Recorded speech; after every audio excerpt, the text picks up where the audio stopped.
안녕하세요. 구명모 법무사입니다. 최근 기사에 따르면 신용불량에 빠진 30대 이하의 청년의 수가 23만 명에 육박한다고 하는데요. 대출금 금리가 계속해서 오르고 있고 이로 인해 대출금의 이자 부담이 커지면서 이 이자를 감당하지 못해 연체에 빠지게 되고 이로 인해 결과적으로 신용불량 상태에 빠지게 되는 것이죠. 그 결과 개인회생을 신청하는 비율도 상당히 많이 늘었는데요. 올해 상반기에만 20대, 30대의 개인회생 신청 건수가 2만 5천 건을 넘었다고 합니다.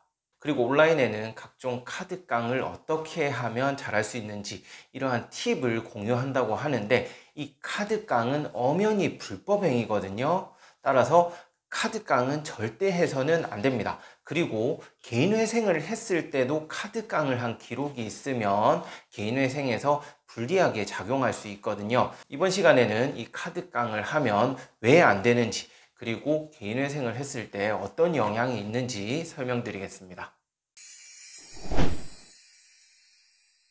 대출금의 이자는 계속 늘어나고 있는데 월급은 항상 그대로죠. 따라서 매달 벌어들이는 수입은 일정한데 나가는 지출 금액이 커지니까 이 대출금을 감당할 수가 없어서 처음에는 돌려막기를 하고 그 후에는 사채를 쓰기도 하고 또 카드깡을 하기도 합니다. 하지만 이 카드깡의 경우에는 여신전문금융업법의 위반으로 3년 이하의 징역이랑 2천만 원 이하의 벌금에 처해질 수 있는 중대 범죄 행위에 해당하거든요. 또한 해당 행위를 한 사람은 5년간 금융거래에서도 제약을 받게 됩니다. 이렇게 중대한 범죄 행위에 해당함에도 불구하고 인터넷에는 각종 카드깡을 어떻게 하는지 이러한 팁들이 공유되고 있다는데요.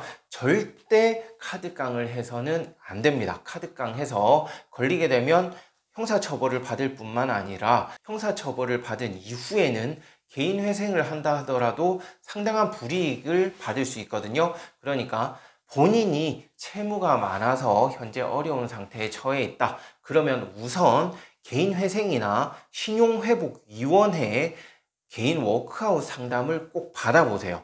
그래서 상담을 받은 후에도 개인회생이나 워크아웃을 이용할 수 없다. 이러한 때에는 어쩔 수 없다고 하겠지만 그러한 경우에도 카드깡은 해서는 안 되겠죠. 대부분은 개인회생이나 워크아웃을 할 수 있어요. 대부분의 채무는 이 두 제도를 이용하면 충분히 이자 탕감도 받고 경우에 따라서는 원금 탕감도 충분히 받을 수 있기 때문에 이렇게 카드깡이나 돌려막기를 하기보다는 우선적으로 두 제도를 활용해 보고 이 두 제도를 이용할 수 없다 하더라도 카드깡은 절대 안 하셔야 되겠습니다. 그리고 카드깡을 하는 사례가 상당히 많아요. 제가 개인회생을 하는 저희 고객 중에서도 카드깡을 했던 분들이 상당히 많거든요. 금액이 소액인 경우에는 개인회생을 했을 때 크게 불이익을 받지 않고 넘어갈 수 있습니다. 법원에서도 이 카드 결제 내역이 카드깡을 한 것인지 명확하게 확인하기는 어렵거든요. 그렇기 때문에 그냥 충분히 넘어갈 수 있지만 지속적으로 수개월간 또는 수년간 계속해서 매달 카드깡을 해왔다. 그러면 아무래도 표시가 날 수밖에 없어요. 왜냐하면 카드깡은 일반적으로 금액이 고액이죠. 고액을 결제하고 현금을 전환받는 그러한 수단이기 때문에 아무래도 표시가 날 수밖에 없습니다. 이렇게 카드깡이 의심스러울 경우에는 그 결제 내역에 대해서 청산가치에 반영을 하도록 하고 있거든요. 그렇게 되면 결과적으로는 그 카드깡을 한 금액이 크면 클수록 개인회생을 했을 때 납부해야 할 변제금이 늘어날 수밖에 없어요.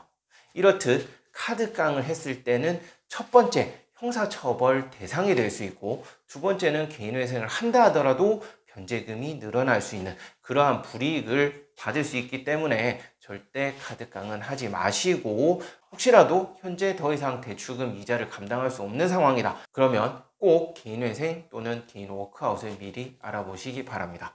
네, 이번 시간에는 카드깡을 하면 왜 안 되는지에 대해서 설명드렸는데요. 이번 영상 보시고 또 궁금한 사항이 있으시면 위 번호로 언제든지 연락 주시기 바랍니다. 끝까지 시청해 주셔서 감사하고요. 구독, 신청, 좋아요도 꼭 부탁드리겠습니다. 고맙습니다.